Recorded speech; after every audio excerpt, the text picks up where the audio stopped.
was really exciting to see Daniel's concerto tonight. It's really different from other pieces I've played. Like, definitely each movement is very unique. The concerto is so well conceived. If I had to say a word about the piece, it would be like, playful, very playful.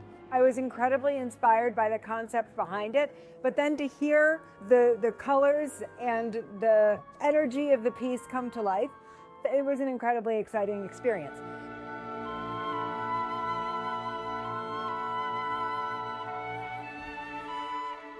The piano concerto is called Up North, and it's a very personal piece.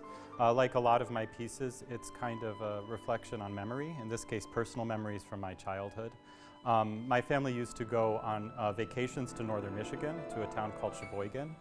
And up there we had a big dilapidated Victorian house that was handed down through the family. And the piece recalls those trips. I would describe Daniel's music as really evocative. So it felt like a very personal piece. And I love how he evokes these very deep, warm, personal memories of his childhood with people and places he cares about.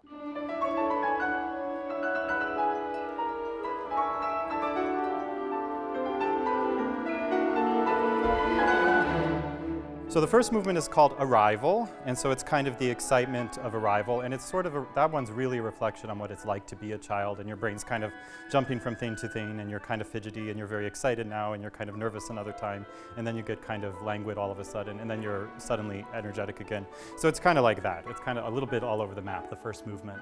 It has, first of all, this wonderful virtuoso piano line that really carries the thread throughout the piece.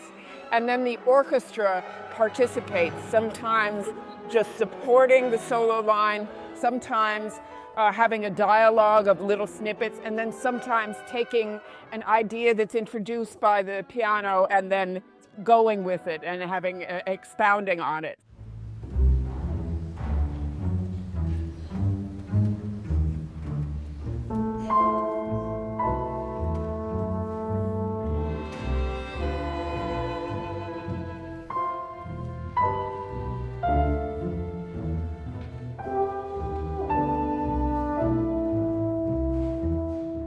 The second movement is called The House on Dresser Street, and that's about the old house itself.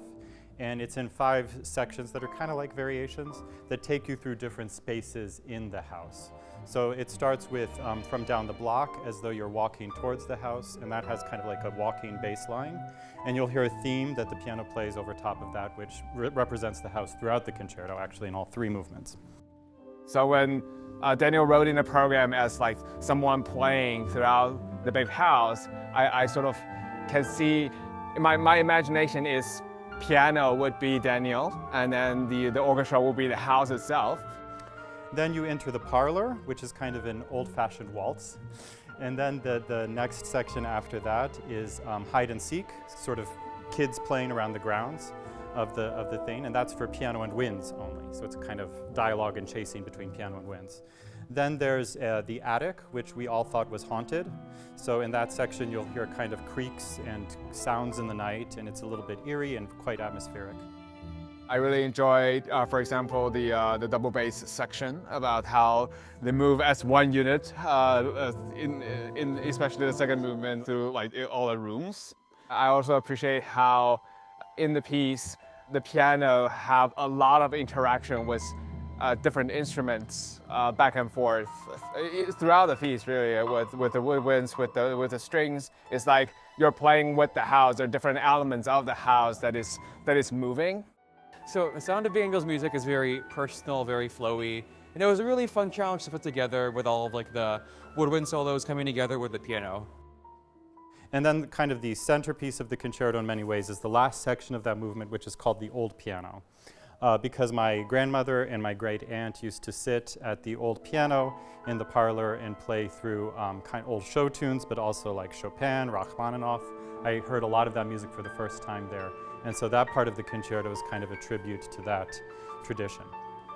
My favorite moment of Up North is the end of the second movement, where you can sort of hear this dreamscape of like a child, or he's remembering times from his childhood, hearing these people, these big adults in his life, playing this music that somehow is seeping into his consciousness, and then it's passing through a lens of 3 decades of memory. It's an absolutely beautiful moment.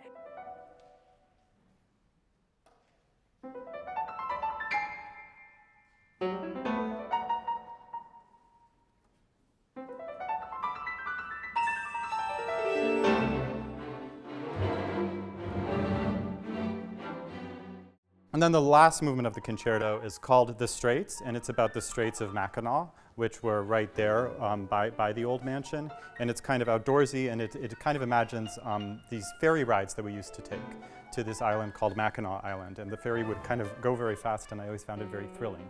So you'll hear a lot of that kind of energy and sea spray and that kind of feeling.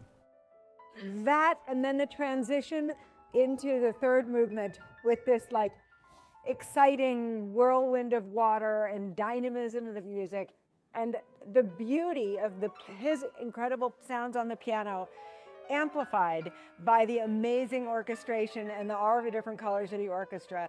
I found it extremely moving and just a beautiful piece. I think the orchestra really enjoyed working on it. The process of discovery and enlightenment about a particular piece of music is really exciting. I think it's exciting for all the musicians in the orchestra. It's exciting for me too, to have it come together and to gel and perform it. He's a fantastic musician, and you can see the passion and creativity that goes into his composition and see it come out in life when he performs it. We need to share this piece with more people in the world. It just is a beautiful piano concerto, and it was a thrill to hear this performance. They did a fantastic job.